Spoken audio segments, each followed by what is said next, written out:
So we've made it to week 6, the final week in this course. We've covered a ton of material, and to tell you the truth, I've kind of struggled with how to end this course. The inclination, or my natural tendency, would be to end with the topic of mastering. And mastering is what you do to the final 2-track process. So you mix your entire track down, you export it as a single uncompressed WAV file, and then you master it, which is giving it one kind of once over with digital signal processing, fine-tuning the beginning and the end before you release it as a CD or as some kind of downloadable medium. But I don't think we're quite there yet. I'd like to talk more about the fundamentals of sound and talk about something that really helped me in my growth as an artist, and that's synthesis. And once I started learning about synthesis, I started getting a language for timbre and a language for sound. And I started hearing things a little differently. Because we don't really have a natural language for how to describe how kind of a note evolves, or how it starts and ends, or how the timbre sounds different between an oboe and a violin. It's hard. We don't have words for it. And the idea is synthesis, and learning how to create sounds from scratch there, gives a language for sound, and a way to kind of describe it, and a way to kind of memorize it and remember it. So I think it's very valuable.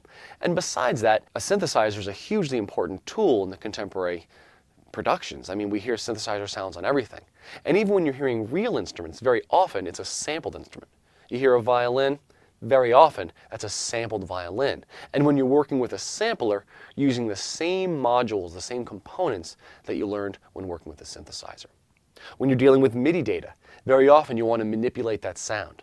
You get to the point where you find a patch in a synthesizer or in a sampler that's really close to what you want, but not perfect. Well, knowing just the fundamentals of synthesis will help you make it to be that perfect sound, so it fits just right in your production. So in this week, we're going to cover the fundamentals of synthesis. And it's going to be 5 modules. And really, most of synthesis breaks down to these 5 modules and just various ways of connecting them. In fact, one of the versions or names for synthesis is modular synthesis, just because there's these simple building blocks that connect together. And these 5 modules are the oscillator, the filter, the amplifier, the LFO, and the envelope. And we'll look at each one of those in turn this week. But as a broad overview, the oscillator is what creates the sound. And very often it's a bright, buzzy, kind of aggressive sound based on a square wave, or like a sawtooth waveform, or some other geometric waveform. The next object, or module, is your filter. And its general design is to remove the unwanted frequencies. And the low-pass filter ends up being the most important of the filters, because as we saw earlier, the low-pass filter lets the lows through and cuts the highs. And because the oscillator is so bright, the filter removes that excess high end, making the oscillator sound a little more like a real-world sound. The last module we have after the filter is going to be the amplifier, which is going to control the volume of that sound over time and control how it develops over time. And the time factor is really important, because synthesizers are not static things. Though the filter is similar to the EQ, the difference is a synthesizer filter is meant to move over time.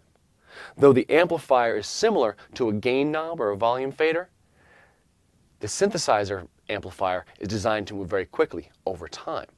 And that developing over time, that change over time in synthesizer land is called modulation. And really we have 3 kind of main modulators. The first is you as a user. You can turn knobs and manipulate the sound over time. But there are 2 really important kind of algorithmic modulators. Ways that you can kind of give instructions so that the synthesizer itself can control other parameters within the synth. And those 2 devices are going to be your LFO, which creates cyclic variations in any other parameter, or the envelope, which creates kind of a shape that runs every time a key is pressed. Very often, the LFO is controlling the pitch of the oscillator. So we get kind of a vibrato, a pitch wavering like a natural singer has.